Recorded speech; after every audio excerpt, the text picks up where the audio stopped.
para pemuja Wahaboy, Pemuja Wahaboy. tahu si Pras ini. Berani nggak dia membahas kasus pencabulan di pondok pesantren yang Ya. kurang Yang kurang lebih. mereka itu sama-sama salafiyah. Nah, ini orang ini yang saya sebut tidak punya literasi ya. Tidak tahu data, tidak mengumpulkan data dulu sebelum dia membuat video. Asal ada kalimat salafiyah dianggap sebagai orang-orang yang berfaham Mekah Madinah. Tunggu dulu. Coba kita simak seperti apa. Apakah benar Ponpes ini adalah salafi yang dijuluk-juluki Wahabi? Atau dari golongan mereka yang menamakan ponpesnya salafiyah? Kita simak faktanya. Hoax. A'udzubillahi minasyaitonirrajim. Bismillahirrahmanirrahim. Hari ini saya tergelitik dengan salah satu postingan oleh YouTuber Aswaja, yang dimana orang ini memberikan data dan fakta bahwa kemarin saya kan pernah memberikan tantangan kepada mereka, apabila kalian bisa menemukan satu saja di kasus pencabulan orang-orang salafi Wahabi, orang salafi yang dituduh-tuduh Wahabi, maka kalian hebat, benar-benar hebat. Tetapi kalau tidak ditemukan, boleh kalian cari yang ada di Mekah Madinah, di universitas-universitas yang ada di Mekah Madinah sana. Apabila ada dosen ataupun asatid di situ yang mencabuli jemaah atau santrinya. Saya sampai bilang seperti itu karena kalau berbicara mayoritas kan ada komentar, iya, kalau di Indonesia yang mayoritas adalah NU, pasti banyak oknumnya di NU. Ya, sekarang saya tantang kalian, cari yang di Mekah Madinah, ya, tokoh-tokoh di sana, ulama-ulama di sana. Ya, ingat ulamanya ya, orang yang dianggap asatid di sana, syekh yang melakukan tindakan asusila seperti yang terjadi di kalangan kalian. Ya, saya juga kalangan kalian dulu. Ya, saya juga belajar sufi, saya juga belajar di NU ya. Tapi saya tidak mau lama-lama di situ karena tahu sudah bagaimana kalian itu di dalam memelihara TBC, takhayul bid'ah dan khurafatnya. Dan sekarang ketika saya memberikan tantangan seperti itu, dijawab teman-teman. Ada ternyata di ponpes yang bernama Salafi ada kasus pencabulan. Dan ponpesnya bernama Salafiyah Asy-Syafi'iyah. Coba kita simak seperti apa pemaparan data dari orang ini. Kita coba simak. Nah, dia terus-terusan menyerang NU dari berbagai ini. Mulai dari apa? Tahlilan. Oh, tahlilan. Tahlilan bukan saya yang nyerang. Sekali lagi saya ingatkan, bukan Harry Pras yang nyerang. Biar Anda lebih jelas lagi, simak video singkat ini. Ada yang suka datang ke acara tahlilan. Nah, sebenarnya tahlilan itu budaya atau syariat Islam bukan sih? Jika yang dimaksud tahlil itu membaca la ilaha illallah, maka Muhammadiyah tidak melarang, bahkan menganjurkan untuk banyak membacanya untuk mendekatkan diri kepada Allah. Maka yang dilarang menurut Muhammadiyah adalah upacara yang berkaitan dengan 7 hari, 40 hari, dan 100 hari kematian. Apalagi harus mengeluarkan uang banyak sehingga terkesan mubazir. Fatwa Tarji menyimpulkan bahwa apa yang dimaksud dengan situasi Islami adalah situasi yang sesuai dengan syariat Islam dan bersih dari segala macam larangan Allah, termasuk syirik, tahayul, bid'ah, khurafat, dan lain-lain. Ya, di situ jelas Muhammadiyah menyatakan bahwa tahlilan adalah bid'ah. Ini Muhammadiyah nih, dari media sosial Muhammadiyah, dan tentunya mengutip fatwa tarjih Muhammadiyah. Bukan Harry Pras yang nyerang. Muhammadiyah dan NU dari dulu sudah kontra ya antara amaliyah TBC itu. Saya hanya meneruskan karena kalau tidak diteruskan nanti TBC yang berkembang biak. Jadi solawatan. Mau Enggak. Kalau orang mau bersolawat, saya sangat acungi jempol karena solawat itu diperintahkan oleh Allah, lalu dilakukan juga oleh Allah dan malaikat. Tapi kalau majelis solawat yang beginian,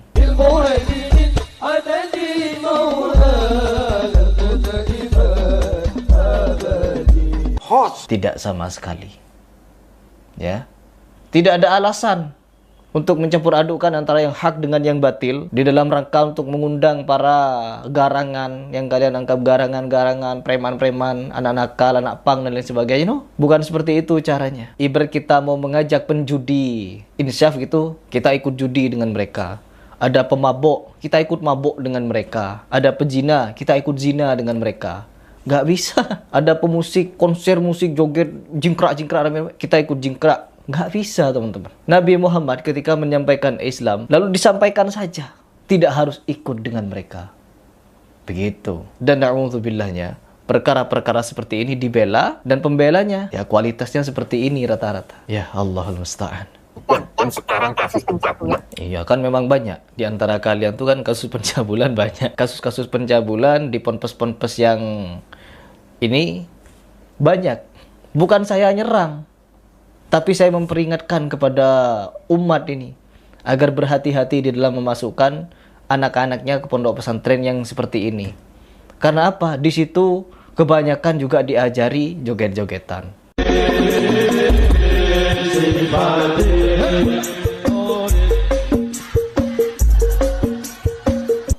Perempuan-perempuan diajari joget-joget, geol-geol dada, geol-geol pinggul, gini-gini, menggoda syahwat laki-laki. Bagaimana tidak terjadi banyaknya kasus pencabulan? Kalau seperti itu suguhannya, diajarinya. Mau ngelak. Laki-laki perempuan, perempuannya di depan, nyanyi sambil joget, di belakang laki-laki sambil nabuh-nabuh alat musik. Di bawah ngapain santri-santrinya? Ikut joget.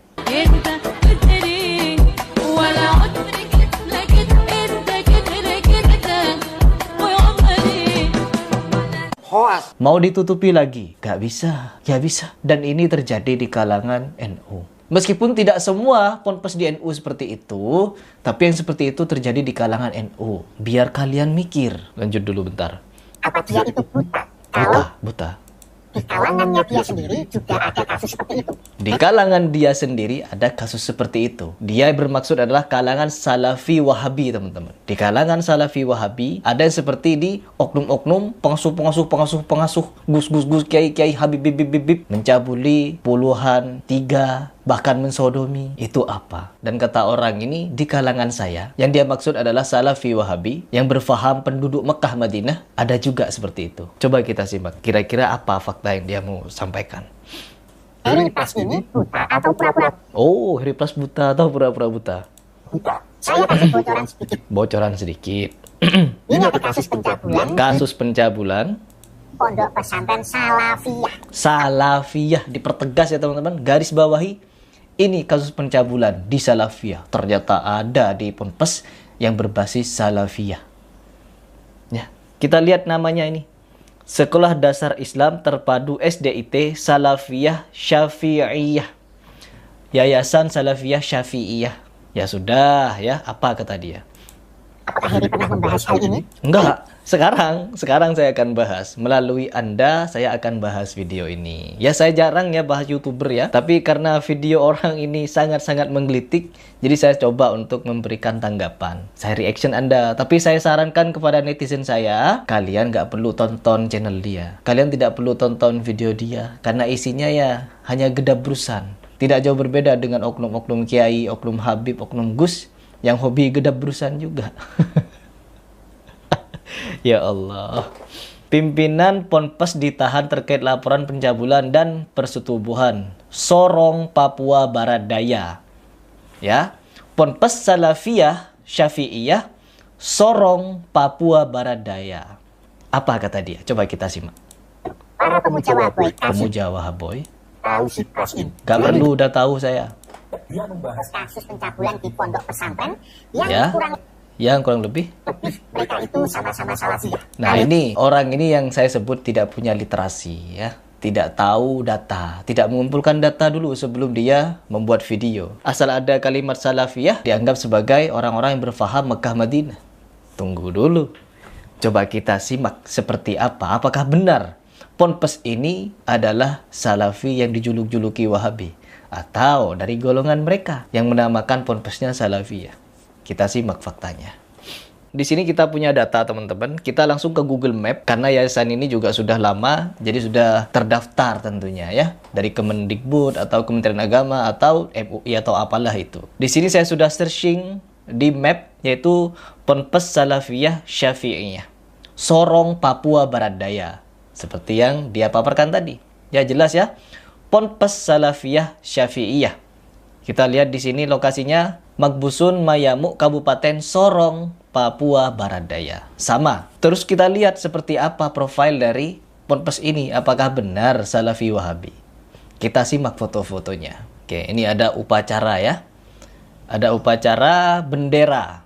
Ini masjidnya. Dan kita saksikan di belakang sini ada foto siapa? Ya, kalian bisa lihat di sini ada foto siapa? Mereka membawa tokoh NU yaitu Mbah Hashim Asy'ari. Dan ada satu hal lagi yang sangat mencolok. Kalian lihat ini apa? Ya, ini banser di situ. Apakah iya Salafi Wahabi punya banser? Ini satu masih. Coba kita simak yang lain ya, biar kalian sama-sama melek. Ini kegiatannya ya teman-teman. Ponpes Salafiyah Syafi'iyah Nurul Qadim. Ya, sama logonya ini tadi ya.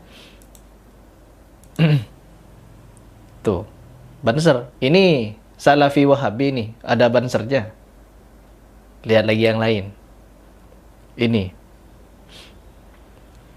Wahabi nih. Ya.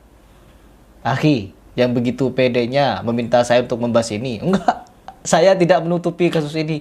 Malah saya berterima kasih diberikan informasi ini. Bahwa semakin jelas Anda tidak dapat menemukan kasus-kasus asusila atau pencabulan di ponpes-ponpes Salafi. Salafi ya, Salafi Wahabi lah. Wahabi. Ya, enggak apa-apa dijuluki Wahabi. Al-Wahabi, Sang Maha Pemberi. Allah Subhanahu wa Ta'ala. Kita lihat di sini ada foto Mbah Hashim Asy'ari. Ya, ada logo-logo apa, dan yang paling jelas ini. Yang paling jelas ini. Apa ini namanya? Logo kebesaran. Logo kebesaran kalian. Mau apa lagi? Ini Ponpes Salafiyah Asy-Syafi'iyah, ya. Biar kalian tahu melek nih bansernya. Lagi baris. Gak mungkin kalian bisa menemukan di Ponpes Salafi Wahabi yang seperti ini. Karena yang motivasi untuk orang melakukan tindakan pencabulan karena adanya doktrin gulu, ya, doktrin apa namanya tuh? Barokah. Jadi menganggap gurunya barokah, mau disetubuhi, mau dicabuli oleh gurunya nanti barokah, ya. Dicium tangannya bolak-balik, kakinya juga dicium. Bekas ludahnya, jarinya berkah. Oh, jadi kalau disetubuhi makin berkah itu. Inilah yang dilarang oleh Nabi Muhammad SAW. Untuk gulu berlebihan kepada guru ataupun orang yang kita anggap tokoh. Dilarang sama Nabi kalian lakukan. Dilarang membangun kuburan. Dibangun kuburannya di semen. Dilarang menulis, ditulis. Dilarang tawaf di kuburan, tawaf kalian. Assalamualaikum ala sayyidil mursalin. Assalamualaikum ala khatimin nabiyyin. Balik kepada tu, mari kepada kaum ulama, balik pada Yaman tu. Di Yaman ni ada orang pergi mengaji zaman dua. Kalau di Sana'a tu bagus, yang mengaji ikut sunnah. Ikut Quran, sunnah Nabi sallallahu alaihi wasallam. Tapi yang mengaji di Hadraul Maut tu, ada yang hulu melampau sampai pergi buat haji di kubur Nabi Hud. Tawaf. Ni di Kedah ni depa jemput mai dah Tok Syekh dah. Semua larangan ibarat perintah. Ibarat perintah bagi kalian. Ketika kita menasihati seperti ini, oh wahaboy, wahaboy. Mau sampai kapan kalian mau menutup hati? Mau sampai kapan kalian menutup hati kalian? Orang-orang Salafi, mereka datang dari Madinah, membawa iman. Karena apa kata Nabi Muhammad? Iman akan kembali ke Madinah sebagaimana ular kembali pada sarangnya. Ketika ada pemuda-pemuda bangsa kuliah di Madinah, kembali ke Indonesia, mengajak untuk memurnikan tauhid dan Islam, kalian tuduh dengan tuduhan yang sangat keji. Mau sampai kapan kalian menutup hati? Ya Allah, tidak perlu panjang lebar lagi. Fakta berbicara, berniat untuk menjatuhkan Salafi, kalian yang jatuh, kalian yang tersungkur. Semoga ini bisa menjadi pembelajaran dan teguran. Mari kita kembali ke jalan yang benar, kembali kepada jalan salafus soleh, dan benar-benar mempelajari apa itu Salafiyah. Bukan hanya sekedar menamai, tapi ada kasus seperti ini di dalamnya. Na'udzubillah min dzalik.